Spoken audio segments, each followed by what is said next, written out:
Found an article out of 1945 that's asking the question, would Donald Trump save Taiwan from China? I don't think that's the proper question. I think the proper question is, can Donald Trump save Taiwan from China? Unfortunately, I think the answer to that, as it currently stands, is no. In this article, he goes through all of the things that would be involved in the defense of Taiwan, things that would be necessary. His final conclusion is all of that alone is to believe that if it came down to it, he would commit the U.S. military to fight in Taiwan's defense. So would Trump fight for Taiwan? The answer is yes. Not despite America First strategy, but because of it. His foreign policy is about prioritizing vital U.S. interests and avoiding distractions.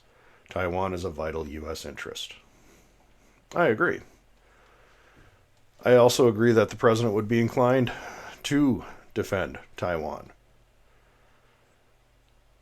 What that entails is something that we, as a nation, right now, may not be able to deal with on a long-term basis.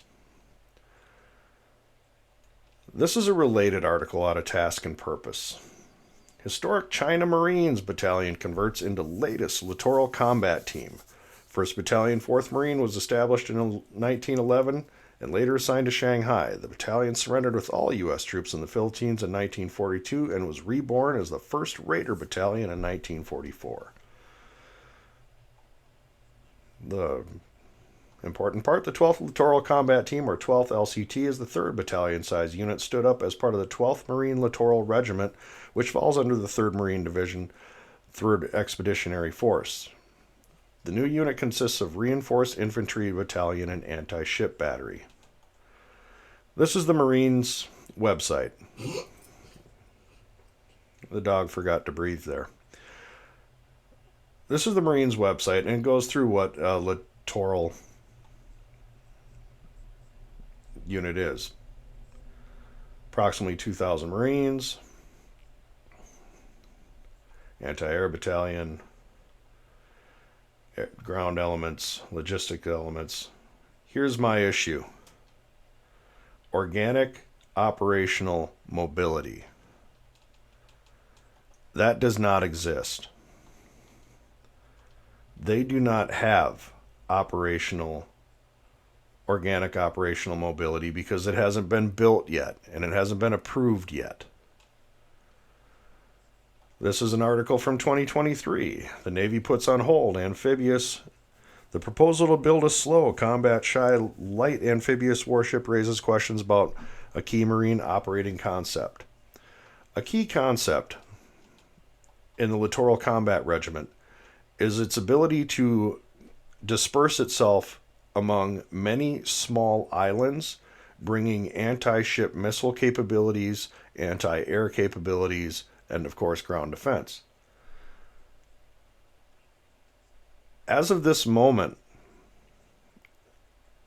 the units that they would have to use to do this would be like the USS America and large amphibious assault ships. The plan was to have a number of these small vessels to go island to island, be able to supply those troops and supply those units. The problem is that these aren't built yet. Report to Congress on Navy medium landing ship, because the Marine Corps' request for a light landing ship was denied. And now they moved to the medium landing ship. This is a report to Congress. This is just a couple days. This is a month and a half ago. January 29th. Discussing the problems they're having with the medium assault ship. And the big problem is this. At a lower price point, the Navy could buy more ships, and current requirements call for 18 to 35 LSMs. Budget Office projected the lead ship class cost anywhere from $460 to $560 million, according to April report. If the Navy buys 18 to 35 ships according to the current plans, each hull could cost 340 to 430 million. Initial plans in 2020 called for each ship to cost 100 to 150 million. That's just a buck or two more than what the original plan was. And this is just a symptom of the entire problem on why I don't think the president could defend Taiwan. Because our procurement, our ability to build ships, build weapons, manufacture the things of war is completely broken. Completely broken. Just recently, the White House announced that they're going to they announced the creation of a White House task force on shipbuilding. We are so far behind the Chinese on shipbuilding. I have numerous videos on this channel. I encourage you to go look at them. We cannot build ships at the level of the Chinese. It's not even close, commercial or military. This vessel, they're saying would not be ready until 2029. Its original launch date was 2026. Okay, that sounds pretty friggin' familiar. Considering that, I'll bring it up right here. I want you guys to see it, that I'm not making this out of whole cloth here.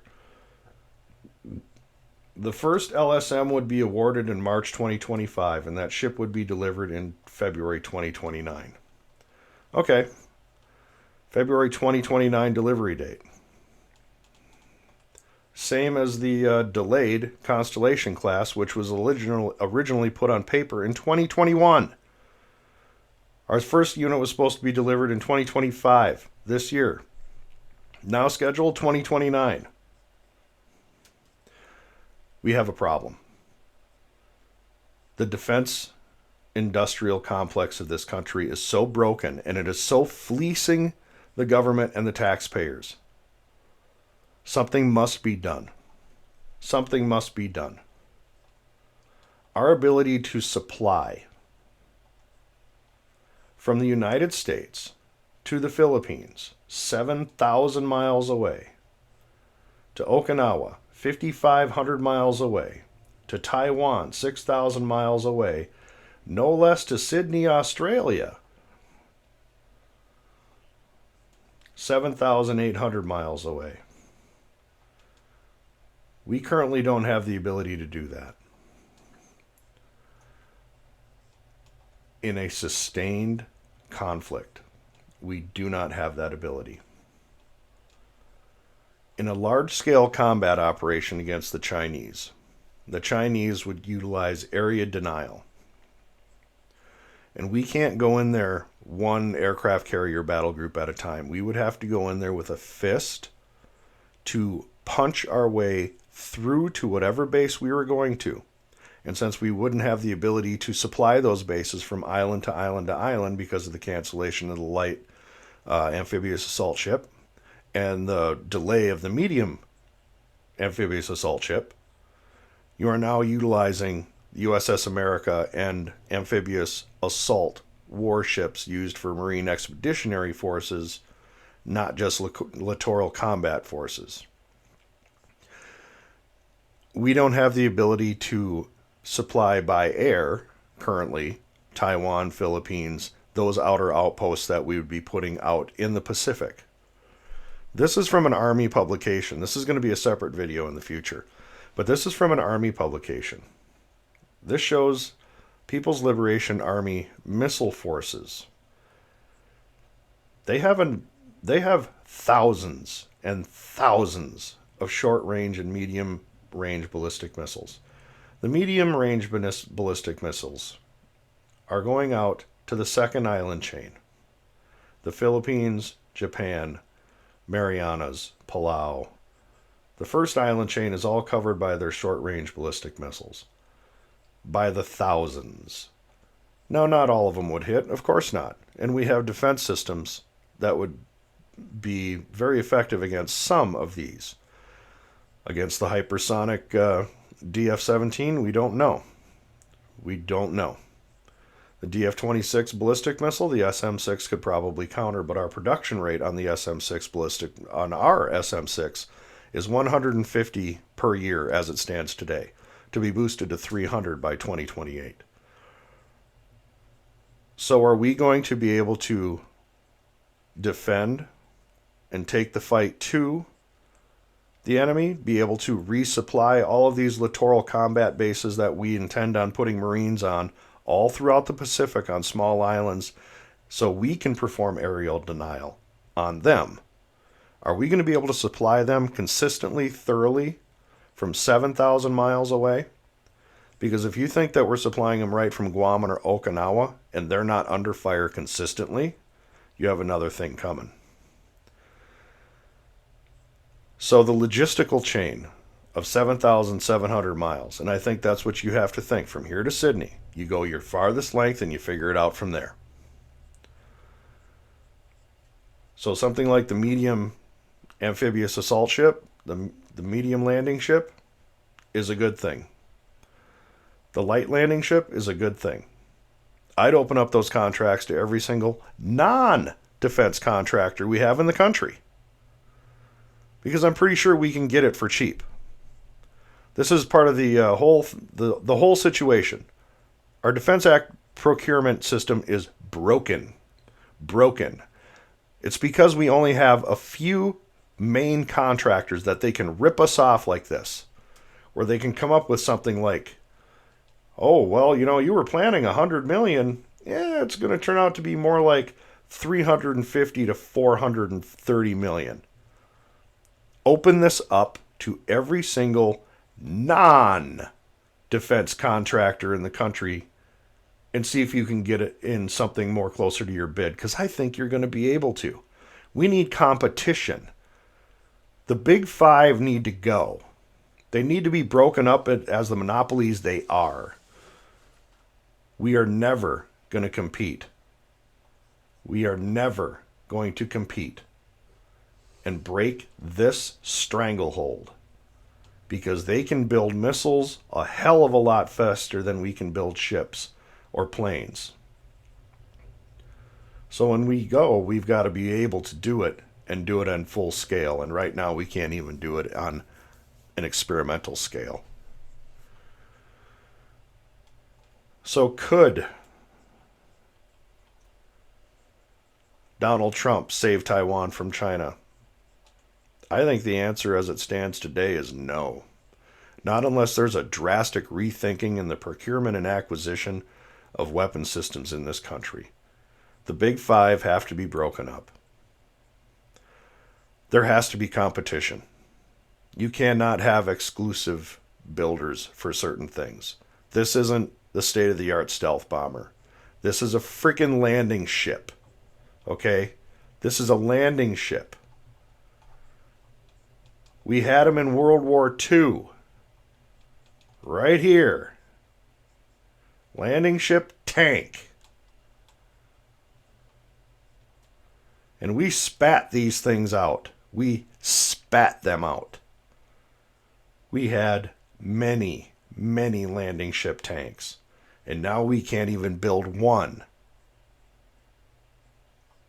because of infighting and cost overruns in the most onerous bureaucracy on the planet, the U.S. government's Defense Department, and the five major procurers, the constructors, the builders of our weapon systems, who in themselves have major bureaucracies they have to sustain, hence the overruns of $300 million frickin' dollars.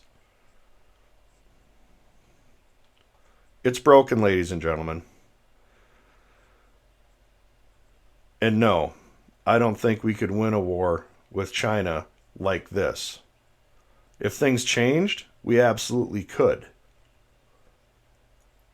If they changed. So would Donald Trump? Yes, he would. Could he? I don't think so. I wanted to bring that rant to you. It was eating at me. This is a major problem. A major problem. Our procurement and construction of weapon systems is in the hands of monopolies. It's in the hands of monopolies. And we were warned. We were warned this would happen. But we can no longer risk emergency improvisation of national defense. We have been compelled to create a permanent armaments industry of vast proportions. Added to this, 3.5 million men and women are directly engaged in the defense establishment. We annually spend on military security alone more than the net income of all United States corporations. We spend in total more than the rest of the world twice over.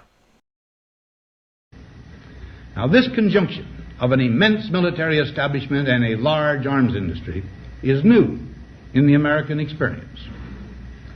The total influence, economic, political, even spiritual, is felt in every city, every state house, every office of the federal government.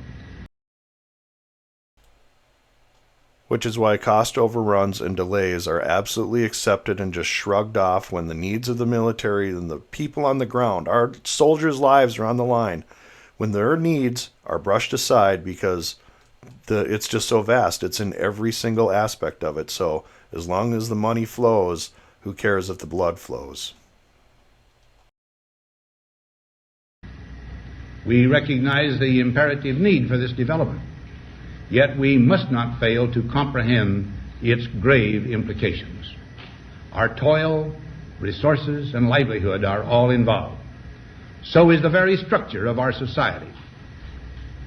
In the councils of government, we must guard against the acquisition of unwarranted influence, whether sought or unsought, by the military-industrial complex. The potential for the disastrous rise of misplaced power exists and will persist. It has persisted, and it does exist.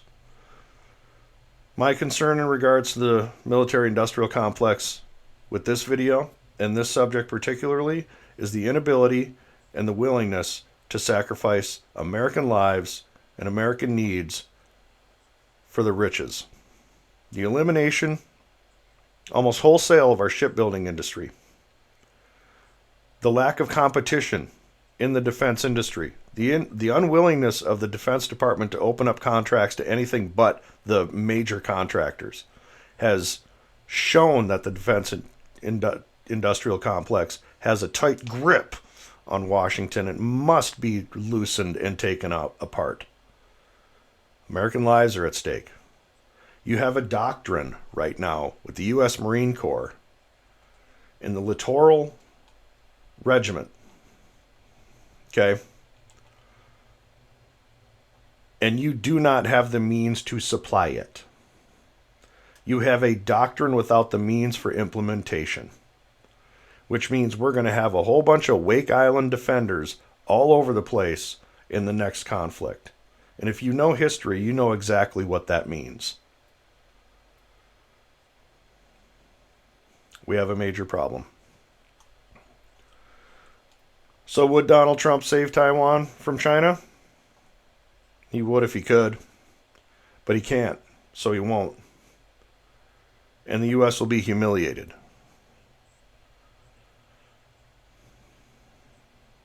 Wow, that's pessimistic, isn't it? I consider it a warning call because I want every American life saved and protected the best it possibly can. And I'm sick and tired of watching these mega companies fritter around with American lives just because there's a bonus on the line. Screw your bonus. I'm more concerned about that grunt on the ground, that airman on that airstrip in the middle of the Pacific who is not going to get supplied because some jackass needed his bonus done and didn't give a crap about a cost overrun on something, causing it to get canceled and or done improperly, KC-46, with cracks growing in the body of the mid-air refuelers. From Boeing, a story we covered here. That's all I got. I'm just going to keep ranting if I continue. If you liked it, hit like, share it if you can, subscribe. I really would appreciate it. Thank you.